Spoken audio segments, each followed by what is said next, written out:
Welcome back, everybody, to Sports by GSMC Podcast Network. I'm your host, Jeremy Lapidus. If you are just tuning in, we just talked about basketball for the first half of our show. We talked about, in our first segment, UConn going back-to-back for the first time since 2006, 2007, when the Florida Gators did it. Talked about what their team looks like, where Zach Edey might go in the draft, and much more. If UConn is a blue-collar school as well. In our second segment, we talked about the depoy debate between Victor Wembenyama and Rudy Gobert, as well as a little bit of the MVP debate and the way they do awards in general in the NBA. But coming up in this third segment, we are done with basketball. We are moving into baseball. The summer is almost here. The sport has been going on for 2 weeks, and we have our first official Sports by GSMC Podcast Network Power Rankings. It's a little early in the season to do power rankings the traditional way, and I did do a 1 to 30 power rankings, but instead of numbering them 1 through 30, which they are there, so if you wanted that full list, it will be there. I will show you that.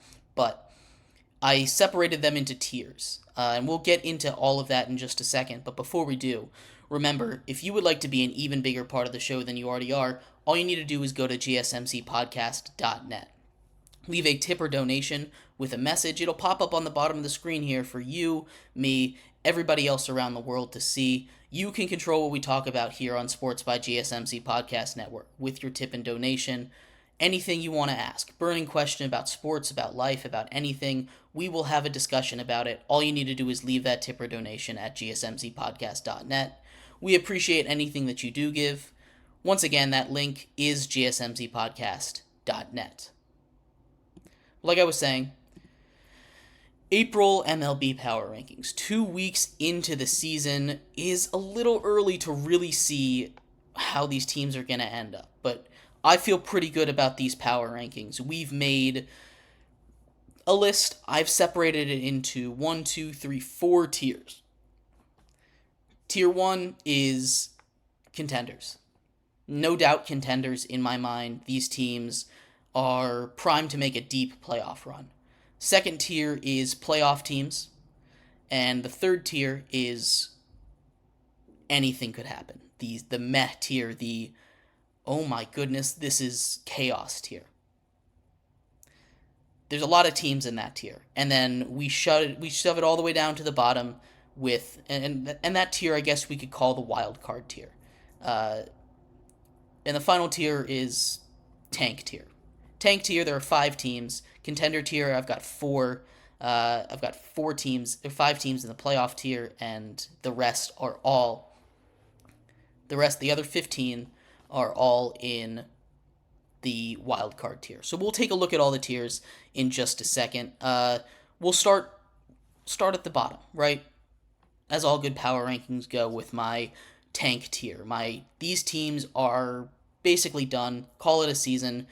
They're not going anywhere. I've got 5 teams, and I bet you could guess those 5 teams. We're going to start here in the basement. Like I said, I did do 1 through 30. There's 5 of these teams. I have the Athletics at number 30. They might not actually be the worst team in baseball this year, but with everything that's going on with the ownership, whatever momentum they have is gonna fall apart. So I have them here at 30, just below the White Sox, who I did for a second have there. White Sox I have at 29. The Marlins I have at 28. The Marlins have been rocked with injuries. Their big strength pitching, 3 or 4 of their guys are all down. Sandy Alcantara, Yuri Perez went down recently. They are a very, very injured team in pitching, and we talked about pitcher injury yesterday. It's a mess for the Marlins. Nothing went right. They made the playoffs last year, and then they just fell off a cliff, which is a shame, because they seemed like they were building a lot of momentum. 27, I have the Rockies. Speaking of a team with no direction, the Rockies are a team with no direction. The Rockies make moves to seem like they want to compete, but then they just don't do anything. They extend their players, they just don't attract those free agents, they don't make the big splash. Their front office is a mess. They're in that tier. And at the very top of the tank tier are my beloved Washington Nationals. I couldn't put them any higher than 26. Not that I think 26 is the wrong spot for them. They're bad.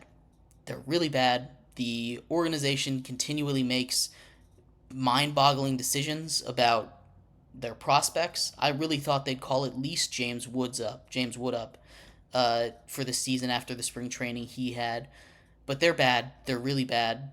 Their pitching their pitching that their silver lining for them is they had young pitching that could make a big step, and right now none of it has. In fact, you could even argue it's taken a step backwards.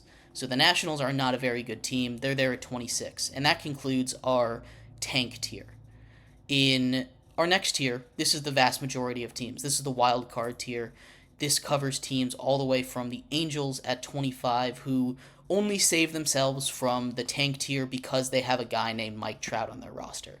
Mike Trout, who is having himself a really, really solid season back at the helm of the Angels, I guess you could call it. After Shohei Ohtani leaves, he is captaining that ship again. He is the undisputed best player there. He is keeping them out of that bottom tier, but not by much. Cardinals are a mess pitching. Their bats just have not been able to bounce back. I really thought they were going to have a bounce back season. They're there at 24. Just above them, I have the New York Mets. Again, another team that's just been unable to put it together. Pirates and Padres at 22 and 21. The Royals at 20. The Royals are a much improved team. I just think they've run into a little bit of... they've got a lot of young guys. I don't think they were ready for the season. I think we'll start to see them climb as time goes on. Same thing with the Reds, who I have at 19 right above them. I expect both of those teams to make a push towards the top of this tier in a little bit of time. The Reds, their defense is a mess. Their pitching has improved, but their defense has gotten worse. Injuries are not helping them. Guardians I have at 18, Brewers at 17, Giants at 16, Mariners at 15 have had a really good start to their season. It's not the greatest start it's not the start they would want to have, but there's some spots, even if they're not winning games. They've had a little bit of a tougher schedule, and I expect them to bounce back a little bit. Twins at 14, Blue Jays at 13, Tigers at 12. The Tigers, I don't know if I've talked about it here on the show. They went out, they were one of the hottest teams to start. They have Cy Young candidates everywhere. Tyler Skubal is maybe the front runner for that at this point. Their bats need to get going a little bit, but they have been hitting. They'd be a little higher on my list if they didn't just lose a series to the A's. I think that was a trap series. I think they'll bounce back. The Tigers have been really impressive to me this season. I have them up here at 12 for now. Like I said, they're still in this wild card tier. Anything can change. The Cubs I have at 11. I was down on them, but they have improved their pitching. They lost Marcus Stroman. I thought that would make their pitching worse. But no, they got better. They brought in a guy from Japan who is killing it on the mound. It's Cy Young contention once again.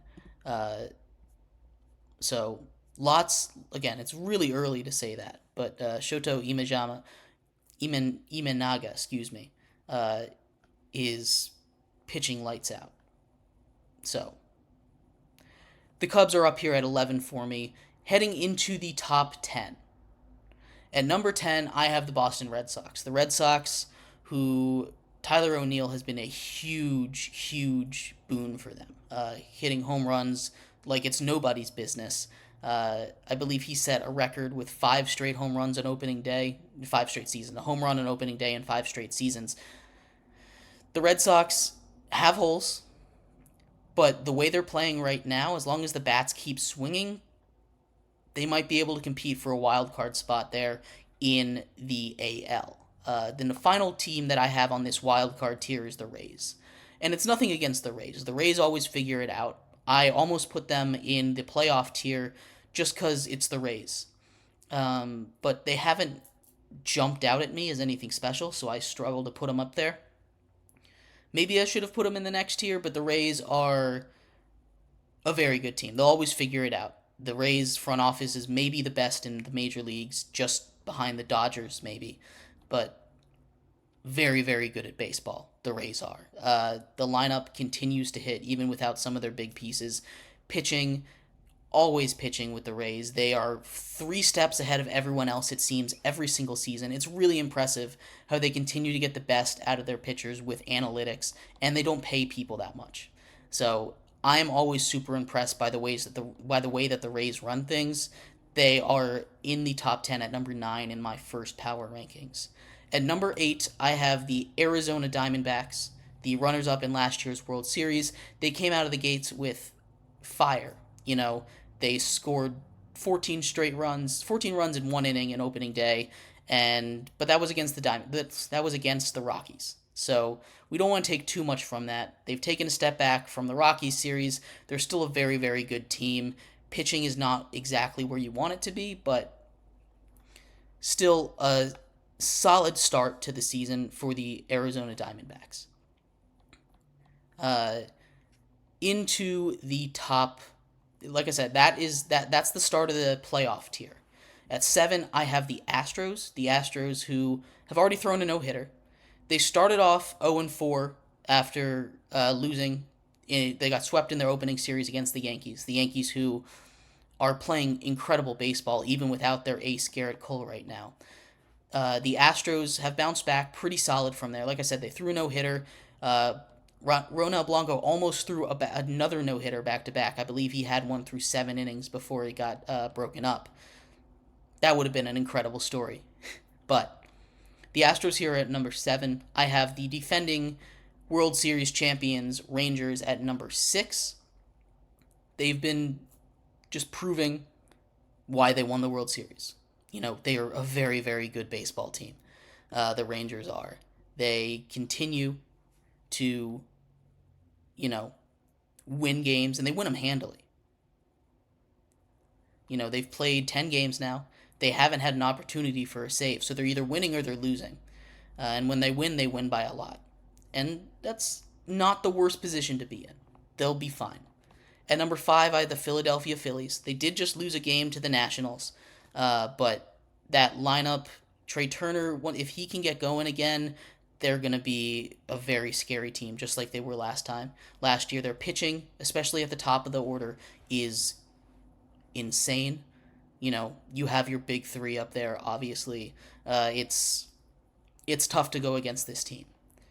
But now we're getting into what I'm calling the contenders tier. The top 4, pretty undisputed, I think, at least. These teams seemingly are the best by quite a wide margin. The Orioles I have at number 4. They just continue to dominate. They're a super young team with a lot of great young prospects that they might call up soon. Their minor league team put up like 30 runs against someone. Insane. The Orioles pitching with Corbin Burns has only improved. They are so good. I have the Yankees at number 3. The addition of Juan Soto has been probably the best addition of the offseason, including Shohei Ohtani. Not to say that Shohei Ohtani's addition has not been incredible for the Dodgers, who are actually second here on the list. But Juan Soto has been a revelation in New York, and maybe he'll stay. That's the reports. He seemed to love New York. New York seems to love him. Seems like it's a good spot for him right now. The Dodgers I have in number 2. They have Mookie Betts. And that's really all I need to say. Mookie Betts is leading the MLB in just about everything right now. It's scary how good he is at baseball. And of course you also have Shohei Ohtani and Freddie Freeman. That roster is stacked. The Dodgers are my number 2. The Braves are my number 1. And they're the only roster that I think can go toe-to-toe with the Dodgers. It sucks that they just lost Spencer Strider. That's a huge loss for them. That's a loss that they might not be able to recover from. But their pitching is so strong that I think they'll be fine. You still have Chris Sale in what was the 4-hole, now the 5. What was the 4-hole, now the 3. So nothing to be too worried about if you are a Braves fan. I have them at number 1 in the power rankings. But yeah. That is the first Sports by GSMC Podcast Network, Power Rankings, Braves at number 1, Dodgers 2, Yankees 3, Orioles 4. Those are the top 4. That's the special contender tier that I have made. But anyway, in our fourth and final segment today, we're going to transition out of baseball, talk a little bit about stadiums, stadium building, everything that goes into that. If you kept up with the news recently, there's been a whole drove of stadiums being denied by the city, not the owner, not the team. So we'll talk about the effects of that, what these teams and cities might do, if we'll see movement. We'll talk about all that and more coming up next on Sports by GSMC Podcast Network.